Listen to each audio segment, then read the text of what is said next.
Welcome to Agenda 2063 TV show, the only show in Ghana, region, continent, telling you authentic stories about Africa's integration. And although we spend the better part of the series occasionally touching on issues around African Continental Free Trade Area, we're always going to come back to the issue of Agenda 2063. Agenda 2063 is the Africa we want, and we are here to tell you those stories through different sectors, different themes, different interviews.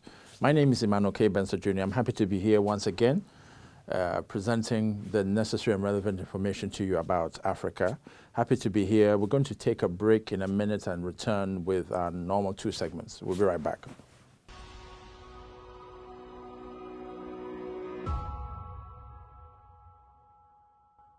Okay, so welcome back from the break, and we're going to zoom straight right into the APRM Watch, Africa Peer Review Mechanism Watch. Now, I'm very happy to be presenting that to you today because there are 2 reasons why I think it's important to talk to you about APRM. First of all, APRM celebrated 18 years of its existence, 9th March, just a couple of weeks ago. However, 18th March, a couple of days ago, APRM Watch finally did the celebration because they wanted to bring in the 6th region, that is the diaspora. They were doing it in collaboration with the Delaware State University, a black university in the US. They brought in, familiar faces of the 80s like Kool and the Gang, and then other dancers and artists who would help let people know that even if we're talking about Africa's governance can be done through songs and artists and so on. So the APRM did that. But what was interesting about 18th to 19th March also was because management decided to push the date of 9th March 9 days later to allow not only to allow the 6th region of the diaspora to play a greater role, but also the Africa Youth Economic Forum took place virtually. There was 2 days of discussion among youth, talking about different aspects of Africa's integration. It was an opportunity to confront issues around the youth and economic governance in a way that they had not been done. For example, the APRM Youth Symposium that took place in Chad in 2019, long before COVID happened.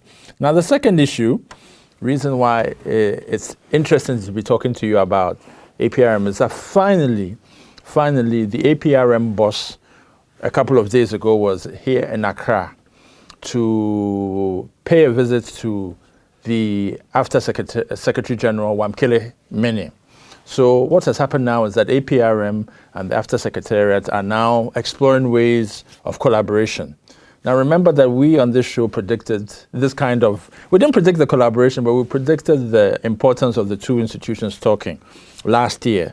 It looked inevitable, looked that it needed to happen because by all means, given where APRM is going on promoting Africa's good governance, by all means, AFTA is not just a free trade area. It's about how a free trade area can also promote good governance on the continent. So for some of us, it made sense.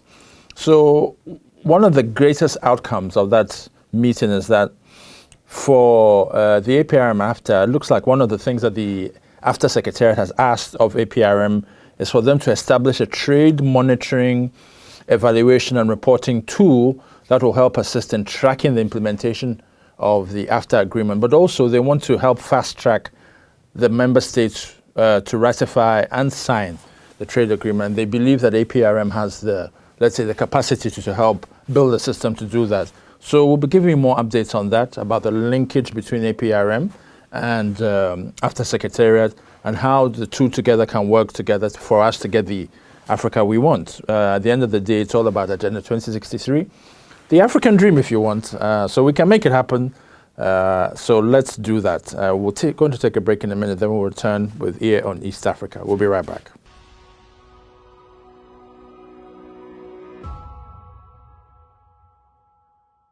So welcome back from the break and welcome to another conversation on Ear on East Africa. There's a lot of things. East Africa is always a very exciting place to zoom into virtually because there's always very interesting discussions happening in Uganda, Kenya, Tanzania, Rwanda, South Sudan, and so on and so forth. Very interestingly, today, one of the things that is happening is a forum in Nairobi called Attaining Universal Internet Access in Kenya. What measures should be put in place? So some of one of the speakers includes someone from the Kenya authority dealing with ICT and so on, and then there are two other speakers, and they have a couple of sponsors. But the important thing is to get people to have a conversation, an ordinary forum for people to talk about how Safaricom, which is probably the largest telecommunications company in Kenya, to get ordinary people to find ways in which Safaricom can provide internet access across the country. Now that's something that we probably need to do in all African countries, because right now with COVID happening, with everybody being on Zoom and all these other things, it's important that our data is good and it's stable and it exists. The data should not just be a figure, it should exist, we should feel it. If we are to feel it, what that means is that our authority, in Ghana we have the National Communications Authority. The question we can begin to ask is, what is the National Communication Authority in Ghana and its equivalent in other countries? What are they doing to come together to say that in the era of COVID, there should be sanctions on mobile telecommunications companies that are not offering their data properly? What are the sanctions that we can put on them to make sure that they put, because people cannot be moving about are at home most of the time, and even when they move about, they need data on their phones to be able to catch up. What is happening with that? So I want to recommend that going forward, these are some of the things that we should begin to talk about. Agenda 2063, if it is about the Africa we want is also about the data we want. If you want the Africa data we want. So what that means is this conversation that is happening in Nairobi, attaining universal internet access in Kenya, what measures should be put in place, would be a conversation that should be done across Africa. Even though we are talking about it today, you can rest assured that some of us will be making sure that this conversation, there's a lot of noise on this conversation, because we need to have that conversation. Communications Authority, you need to tell us what sanctions you'll be putting in place for telecommunication companies when they don't give us the data we want. They say it's on, but yet there's nothing, we're not getting the data. So let's call for the Africa data we want as well. The Africa health we want. Everything we want, we can get it under Agenda 2063. It's all about calling for it, mobilizing and making sure that we put pressure on our leaders to make it happen. Agenda 2063 is your dream, it's my dream, it's everybody's dream, as long as you're an African. So let's make it happen so that we get to the point where it will not just be a wasted document, we'll get the necessary Africa we want. So well done, Kenya. Here in East Africa is an opportunity to let people know developments in that are happening in that region. And I'm happy to let you know today that Kenya is doing some great stuff on internet connectivity. So I think there are lessons that we can learn from them and see how we can replicate it across the different countries of the continent in different regions. So kudos, Kenya, and we hope that we can learn the lessons from you so that we can get the Africa data we want as well. Thank you. We're going to take a break in a minute, then we'll zoom straight into the one of important discussion that we spoke to you a while back about. Thank you. We'll be right back.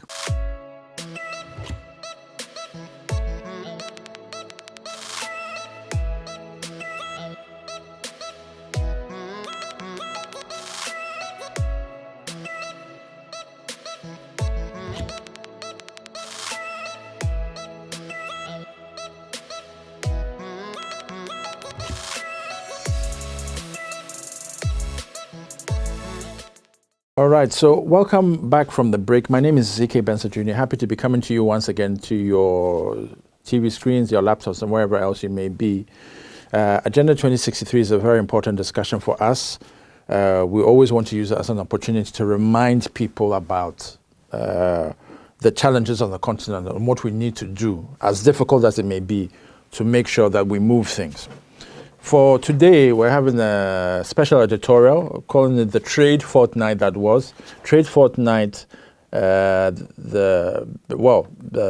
because a lot of things have happened in intra-African trade, and for the past 2 weeks we've not been able to come on, but we just want to use it as an opportunity for people to catch up. So there are 3 things I'm going to be talking about today. I'm going to be talking about the Africa Private Sector Summit, which the Association of African Universities played a key role as well in, and then Talk Afrika, which is a new podcast that 2 women, one from South Africa and one from Uganda, have put together to get Africans, to interview Africans on anything related to trade, investment, and how we can get, important things from the continent to make it a better continent for us all.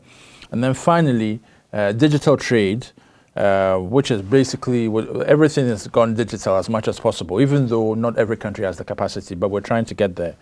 And the International Organization for Migration asked some of us to be on a side panel of that they had organized for the United Nations Economic Commission for Africa, the virtual conference, where they talked about digital trade in the light of COVID and, opportunities and what can, happen and so on and so forth. So let's start off with the first thing. From 8th to 12th of this month, there was a lot of discussion, and the Association of African Universities was very busy playing a lot of jingles online, YouTube, wherever, with its organizing partners about the Africa Private Sector Summit. The Africa Private Sector Summit is an important conversation that links up private sector with academia. What it's trying to do is to make sure that private sector is not isolated on its own. Private sector comes together and talks with academia to say that, look, academia, you are the ones who gave us the education to get to where we are in the private sector. So what do we need to do to come together? Now that AFTA is here, what enabling environment, how can we come together to create an enabling environment so that AFTA will work for everybody? So that's what really the Africa Private Sector Summit is about. It's a space to ensure that academia is not left out from the discussion. Because no matter what you do, however big you may be, you went to school, you went to kindergarten, primary school, all these things before you became, if you decided to go to university, vocational school, whatever, before you became a so-called big man. It is the educational system that took you there. You could not have done it yourself. So academia has been and will always be an important conversation in anything that we do. The people who are the Microsofts and all these people there, they went through KG and primary school and everything. Was it not academia that they went through before they got there? So why is it that we are always leaving academia out when we need to have important discussions on Africa's development? So that is the reason why we want to make sure that the Africa Private Sector Summit says that academia should be inclusive in the conversation on Africa's integration. AFTA is here. Academia should be part. It shouldn't just be a private sector thing. Those 2 spaces should come together and put pressure on our governments to make sure governments work. How will we get the AFTA we want, the Agenda 2063, the Africa we want, if we don't bring those 2 entities together? Private sector has the money, so it needs to make sure that it mobilizes the money well to support academia to get somewhere. This conversation was just having on the air in East Africa a few minutes ago. Private sector has supported heavily Kenya Safaricom, to the point that Safaricom is now. At the Africa Private Sector Summit, we understood that Safaricom contributes about 6 to 7% of its GDP. Kenya gets 6 to 7% of its GDP from Safaricom, from just a telco alone. So you can imagine how much investment telecommunication companies, especially the private sector, are pumping into economies across the continent. I keep referring to Kenya and to Safaricom because they're doing great things. If Kenya can enjoy that thing, why can we not get it in Ghana, in Nigeria, in South Africa, or wherever else? If one model is working, why don't we send experts to go and find out how they are doing it so that it can be replicated in these different countries? So that is the conversation on APSS, the Africa Private Sector Summit. The 2 entities, private sector, academia, they need to come together.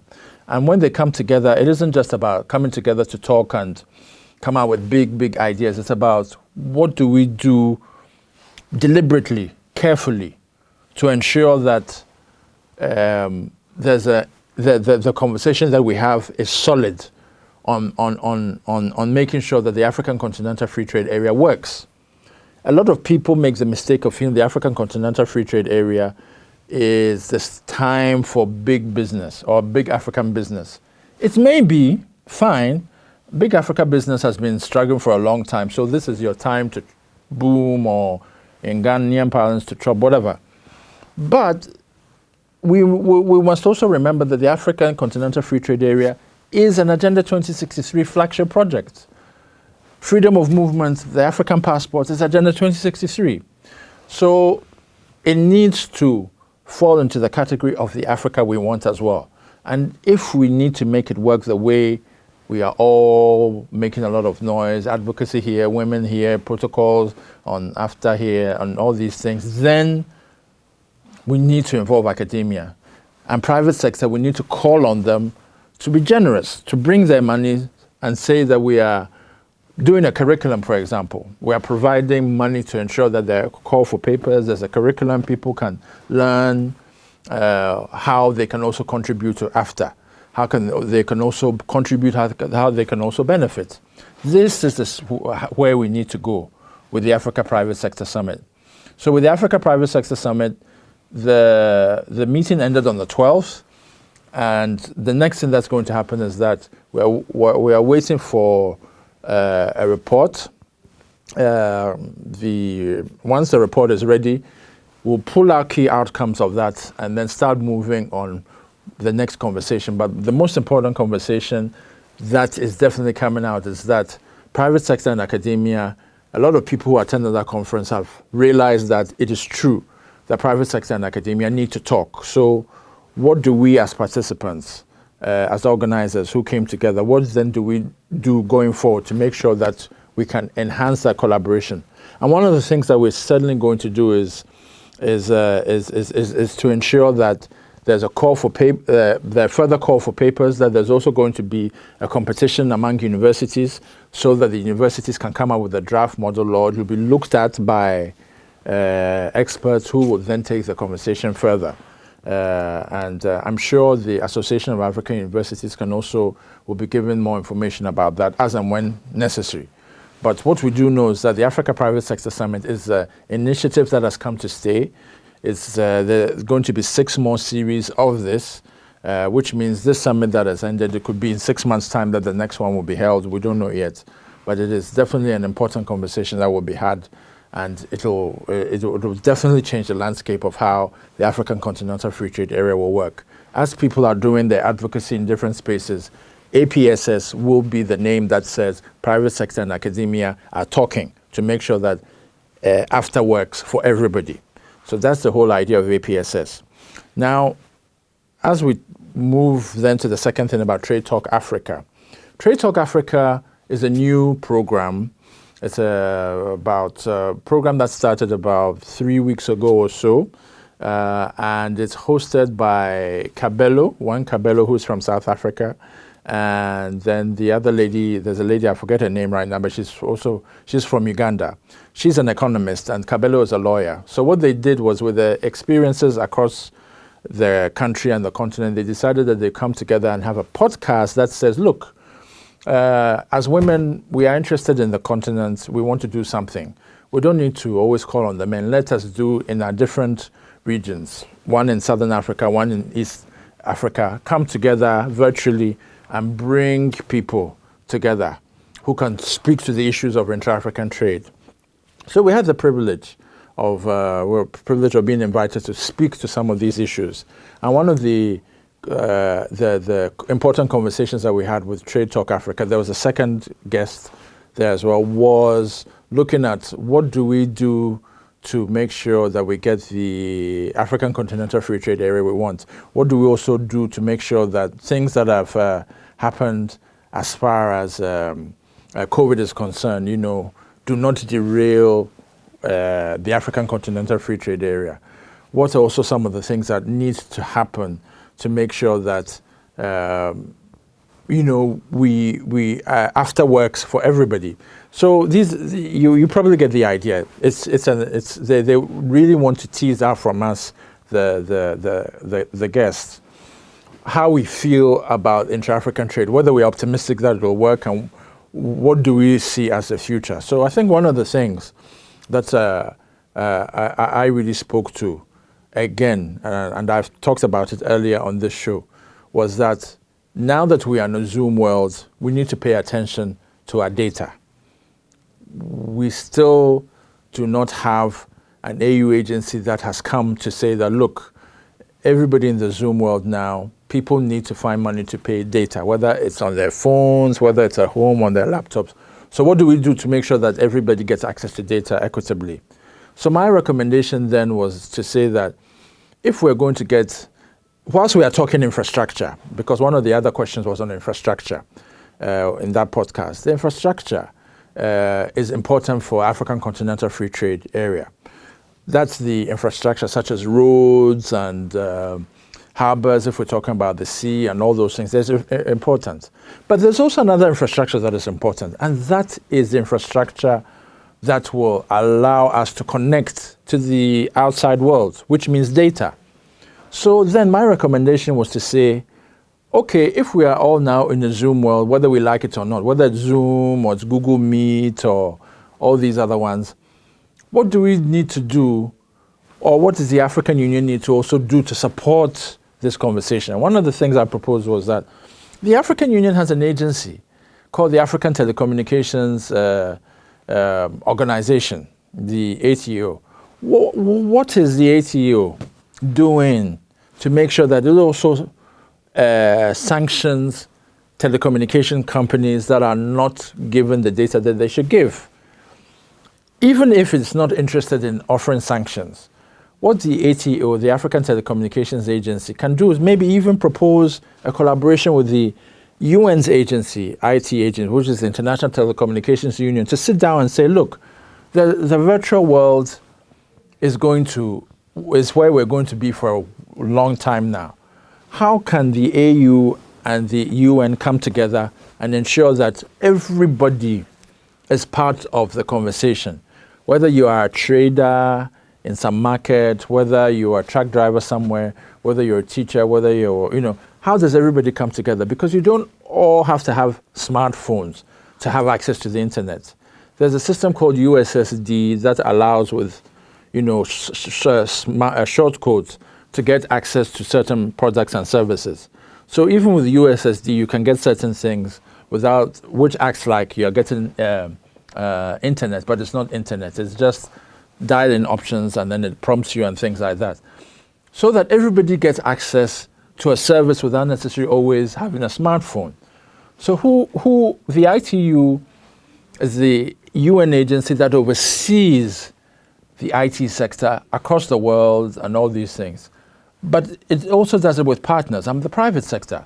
So can the ITU come together with the AU, its equivalent, the African Telecommunications Organization, and say, we are coming together with a plan that will support, that will be more inclusive, that will be inclusive so that everybody can get access to the internet, whether it's on a smartphone or whether it's on a phone that is not very sophisticated, so that information is, governments therefore need to make sure that there's a digital infrastructure that they have through which they can provide information to citizens, so that the grandmother who is in some village somewhere should not just be expecting an alert of mobile money, but should also be getting information about what's happening in the maybe nearby town, which is provided by, maybe the closest municipality or the closest province or something,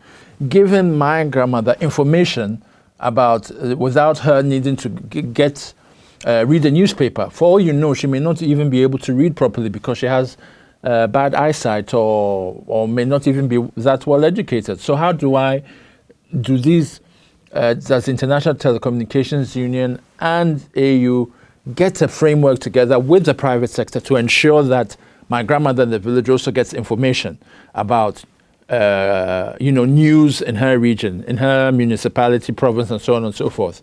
In my view, that is where we need to go, so that all of us who are always on Zoom and sometimes sitting down for a long time, listening to conferences and all these things, we know that it is not just an elite. It is just a group of people, maybe in the city, on Zoom, to be able to get conversations going, but also those in the rural areas can get access to the same kind of thing in different ways. So my view about after infrastructure and the way forward in that podcast was to say that we need to change the conversation on the infrastructure conversation that we have. It is fine to have infrastructure, roads and all these things, but we also need to have digital infrastructure that accommodates everybody across society, from my grandmother in the village to my uncle in some town somewhere, to my parents in the city, to my brother somewhere. All these things, everybody needs to be accommodated, so that the digital infrastructure, that our governments make sure that they pass the necessary information that they should through that digital infrastructure, and it gets to everybody's phones. If phones now are providing money to us, they have become mobile wallets literally. Why can phones not become, mobile news centers or mobile news, portals? It is possible. And we don't always have to be struggling to get data before we get that news. So AFTA offers a huge opportunity for us. There's so much that we can do. And as I spoke to about the other time earlier about the Africa Private Sector Summit, this is where the Private Sector Summit also can support. If we're talking about infrastructure, the private sector needs to be there, not just to offer support for roads and stuff, but to offer support for the digital infrastructure that we also need to get the Africa we want. So the podcast is not yet ready, it's still being edited, but I pray that once it's ready, we can have another conversation where, even we can invite people who may be interested in being part of that podcast to offer their views as well. Because it really is all about the Africa we want. And the more people who are doing some of these things, the better for everyone, so that we can expand the conversation and eventually get the Africa we want. Now, finally, digital trade from the IOM. So the IOM, the International Organization for Migration, is the UN's agency for migration. Migration is moving from one country to another, as opposed to immigration, which is about getting into a country, deciding to move into a country either permanently or just visiting that country. And immigration is usually found in airports. But migration says that, or let's say Nigerians want to move to Ghana, or Ghanaians want to move to Togo. So it is the process. Migration looks at the process, the dynamics that allow that movement to happen. So the UN agency has been around for decades, building data, looking at statistics, all these things to make sure that these things happen. So on 20th March, just last week, Saturday, the UN, very early in the morning, had this side event where they were talking about digital migration in the light of COVID. So what were the opportunities, the challenges? And one of the things that came out was identity, that Africans should build our identity systems. Well, we know in Ghana, for example, that they're talking about our ID cards the numbers becoming our TIN numbers. Some people are saying it works well or it doesn't work well, but what the IOM was saying, the International Organization for Migration, was saying that Africans should get to the stage where we have almost a harmonized system of how we build our identities. It will not be possible for all countries to say that they're going to use their ID cards for tax purposes, but at least there should be a system that says that this card has the necessary information that will give information about this person, whether he needs to go to hospital, whether he needs to renew his driver's license, all these things. In Ghana, we have the Ghana card, but really it isn't the Ghana card. It is an ECOWAS identity card, which is available for all citizens. The idea is that ECOWAS identity card will allow subscribers of that card to also travel, because that card is also a travel document. So when you look at the back of that document, of that card, there is the Ministry of Foreign Affairs insignia is there as well, which means that you can use it to travel. And so the idea of Ghana's ECOWAS identity card is that it will have everything on it. It will have the drivers. It'll be possible to renew your driver's license. It'll be possible to renew your national health insurance and all these things. The extent to which all African countries have that, though, is the tricky thing. Not all African, because ECOWAS has done its the ECOWAS ID card. Southern Africa does not yet have a similar kind of thing. Neither does Central Africa, nor does East Africa. East Africa has an ID system, all right, but it's not, let's say, the East African ID card. So we also need to get to the stage where it's harmonized, because it is through identification of each individual that we can then say these people in this area, their water is finished. This needs to happen for their water to be supplied to them, or these people here, they have enough water, so part of it can be given to this community, and so on and so forth. It is through identifying ourselves, not allowing Westerners to come and identify ourselves for us, but our own governments, civil registration, birth certificates, all these things that we can then, in an era of COVID, say that we are creating systems that will allow people to get, let's say, free water, free this here, and so on, or opportunities.